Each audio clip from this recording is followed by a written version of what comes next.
Ayan, binabanlawan na tayo ni Madam Leslie. Ayan na, nakikita ko na ang kulay. Ano ang kulay yan, Les? Light blonde. Slight blonde daw yan, slight blonde. Nagkamali yata ako ng pili kasi gusto ni Leslie kanina yung medyo dark. Sakto lang. Sakto lang to.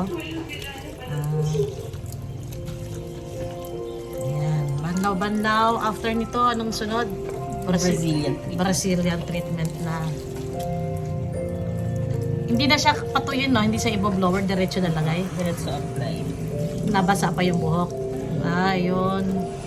Tapos another, ilang minuto na lang yun. 45 again. Basta Again? hindi lalagpas ng... 1 hour. Ay, hindi bababa ng 45. Putik, abutin ako dalasigan dito, Leslie, Mahirap kasi kapitan yung buhok mo kasi virgin eh. Virgin siya uli? Virgin siya ulit 2 years ba naman? Ay, ganun ba? Bagong regrowth mo yan eh. Ibig sabihin, ngayon lang siya nakatikim ng ganyan. Damot. Ay, akala ko okay na ako dahil nakailang na ako. Hindi pala ganun. Naipahinga mo siya.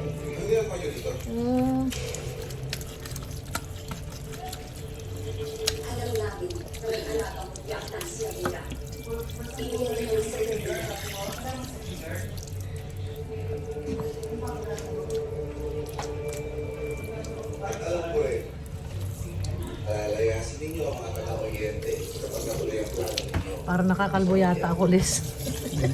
Ganun yan sa color lang. Sa color lang. Pero Ayan. Tapos na. Magti-treatment na tayo ng Brazilian cream. Bye!